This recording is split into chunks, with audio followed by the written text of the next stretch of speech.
লিখেছেন, তাদের কথা শুনে কাউকে ভোট দিতে হবে না বা কাউকে কাজ করতে হবে না। আপনারা চোখে দেখে ঠিক করুন, কানে শুনে নয়। আমি কেন বলছি, যারা এসসি এসটিদের জন্য গত 5 বছরে একটা বৈঠক করেনি, যেখানে 2019 সালে 18টা লোকসভা কেন্দ্র ভারতীয় জনতা পার্টিকে বাংলার মানুষ জিতিয়ে 18 জন সাংসদকে দিল্লিতে পাঠালো। সেই সাংসদ জনপ্রতিনিধিরা দিল্লিতে গিয়ে দরবার করে বহিরাগত স্বৈরাচারী বাংলা বিরোধী নেতাদের তল্পি বাহকতা করে আর পদলেহন করে চিঠি লিখে বলছে বাংলার মানুষের টাকা আটকে দাও, এসটি এসটি সমাজের মানুষের টাকা আটকে দাও। আমি কেন আপনাকে বলছি কানে শুনে নয়, চোখে দেখে ভোট দিন। তার কারণ আপনি দেখুন, মানুষকে বলুন যে 2019-এর নির্বাচনে বিশেষ করে জঙ্গলমহল এলাকায় যে 4টি লোকসভা আসন ছিল, পুরুলিয়া, বাঁকুড়া, বিষ্ণুপুর, ঝাড়গ্রাম, এই 4টি লোকসভা আসনেই বিজেপির প্রার্থীরা জয়যুক্ত হয়েছিল। আমরা পরাজিত হয়েছিলাম। আপনি এই 4টি এলাকায় সব মিলিয়ে 10,000 বুথ হবে। 10,000 বুথের মধ্যে গত 5 বছরে যদি আমাকে একটা দৃষ্টান্ত বা উদাহরণ কেউ দেখাতে পারে যে কোনো পাড়ায় কোনো এসসি ভাইয়ের জন্য বা বোনের জন্য বা কোনো সম্প্রদায়ের মানুষের জন্য ভারতবর্ষের প্রধানমন্ত্রী, স্বরাষ্ট্রমন্ত্রী, প্রতিরক্ষা মন্ত্রী, স্বাস্থ্যমন্ত্রী, জাহাজ মন্ত্রী, অমুক মন্ত্রী, তমুক মন্ত্রী বা কোনো সাংসদের নেতৃত্বেও কেন্দ্রীয় সরকার তৎপরতা দেখিয়ে একটা জনকল্যাণমূলক বৈঠক করেছে, আমি আপনাদের কাছে কোনোদিন মুখ দেখাবো না। 5 বছরে একটা বৈঠক করে। আপনি চলে যান উত্তরে, জলপাইগুড়ি, আলিপুরদুয়ার, কুচবিহার। আমাদের রাজবংশী ভাইদের ভুল বুঝিয়ে মিথ্যে প্রতিশ্রুতি দিয়ে যারা ভোট নিয়ে এখন ক্ষমতার আস্ফালন দেখাচ্ছে, ভারতবর্ষের তৎকালীন ভারতীয় জনতা পার্টির সভাপতি এবং বর্তমানের স্বরাষ্ট্রমন্ত্রী অমিত শাহ, তিনি বৈঠক করে বলেছিলেন জনসভা থেকে যে আমরা নারায়ণী সেনা করব। করেছে, উত্তর হচ্ছে না। মমতা বন্দ্যোপাধ্যায় বলেছিল আমরা নারায়ণী ব্যাটালিয়ন করব, করেছে। সেই কারণে বলছি কানে শুনে নয়, চোখে দেখে।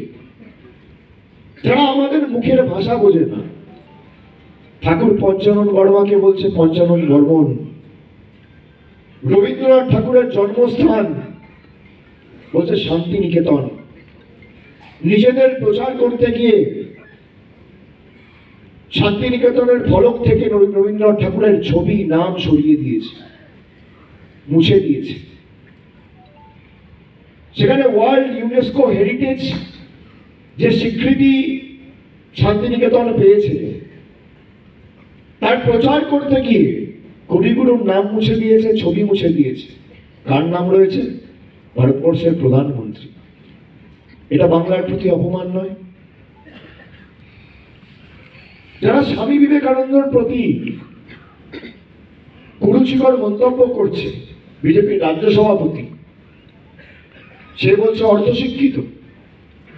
মা দুর্গাকে অপমান করছে, বলছে মা দুর্গার বংশধরকে কেউ চেনে না।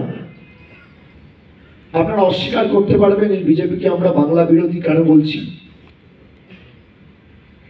আমরা এই কারণে বিজেপিকে বাংলা বিরোধী বলছি, তার কারণ 2021 সালে মুখ থুবড়ে পড়ার পর, বাংলায় হেরে যাওয়ার পর বাংলার 1,60,000 কোটি টাকা নরেন্দ্র মোদীর বিজেপির সরকার আটকে রেখেছে। আমরা গেছি দিল্লির বুকে লড়াই করতে। আমরা যখন নবজোয়ার করেছিলাম, কুচবিহার থেকে শুরু করেছিলাম, দীর্ঘ 2 মাস আমি রাস্তায় ছিলাম। মানুষকে কথা দিয়েছিলাম যে আপনাদের দাবিকে সামনে রেখে আপনারা পঞ্চায়েতে ভোটাধিকার প্রয়োগ করুন, হয় আপনার দাবি দিল্লির বুকে আমরা লড়াই করে ছিনিয়ে আদায় করে নিয়ে আসবো, না হলে আমরা এর বিকল্প ব্যবস্থা করব। মানুষকে বলেছিলাম যে আপনারা বলুন কি চান, বাংলা এদের পায়ে ধরুক, না আগামী দিন দিল্লি চলন ডাক দিয়ে বৃহত্তর আন্দোলন তৈরি করে এই লড়াইকে সর্বাত্মক করুক। মানুষ বলেছিল পায়ে ধরো নয়, দিল্লি চলো। আমরা দিল্লি গেছিলাম। আমাদের দলের লোকসভা রাজ্যসভার প্রায় 35 জন সাংসদ তারা গেছিল কৃষি ভবনে কেন্দ্রের গ্রামোন্নয়ন মন্ত্রীর সাথে বৈঠক করতে, যাতে রাজ্যের প্রাপ্য আমরা তাদেরকে অনুরোধ করব এবং সেই প্রাপ্য যাতে আমরা আদায় করে নিয়ে আসতে পারি।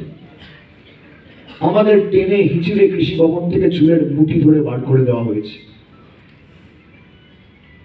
এই বীরবাহা মহুয়া মৈত্র সহ আমাদের মন্ত্রী, বিধায়ক, সাংসদ যারা ছিল, সেই চিত্র আপনারা গণমাধ্যমে দেখেছেন, সংবাদ মাধ্যমে দেখেছেন, সোশ্যাল মিডিয়ায় দেখেছেন। টেনে হিঁচড়ে কার্যত মহিলাদের চুলের মুঠি ধরে দিল্লি পুলিশ বার করে দিয়েছে। কেন? আমরা মানুষের হয়ে মানুষের অধিকারের টাকা চাইতে গেছি বলে।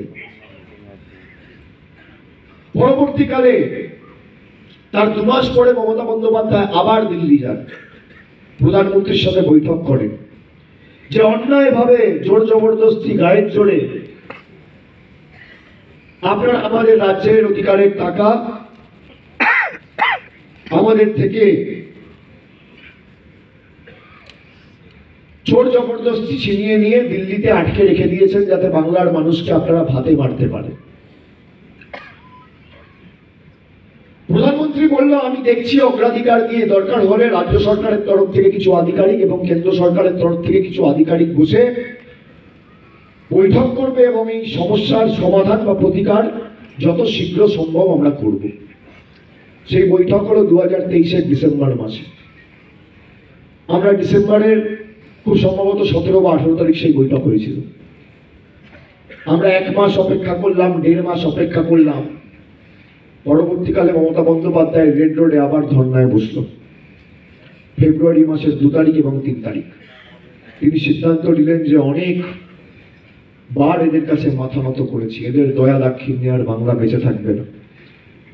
এই 60 লক্ষ পরিবার বা 60 লক্ষ যোগ্য শ্রমিক যাদের পারিশ্রমিক জোর জবরদস্তি কেন্দ্র সরকার বন্ধ করে রেখেছে, আমরা আর এদের কাছে হাত পাতবো না। আমার সরকার এদের টাকার বিকল্প ব্যবস্থা করবে। এবং 1 মাসের মধ্যে 3 তারিখ ঘোষণা করলেন, আর 29শে ফেব্রুয়ারির মধ্যে 59 লক্ষ লোকের ব্যাংক অ্যাকাউন্টে 100 দিনের 2 বছরের আটকে থাকা পারিশ্রমিক ডিবিটির মাধ্যমে পৌঁছে দেবে। কথা দিয়ে কথা রাখার নাম মমতা বন্দ্যোপাধ্যায় এবং মামাটি মানুষের সরকার। বিজেপি শাসিত রাজ্যে আমি আপনাদের বলছি, তাদের শাসনকালে গত 10 বছরে তপশিলি জাতির উপর হওয়া অপরাধের পরিমাণ বেড়েছে প্রায় 43%। তপশিলি উপজাতি সম্প্রদায়ের উপর অপরাধের পরিমাণ বেড়েছে প্রায় 48%।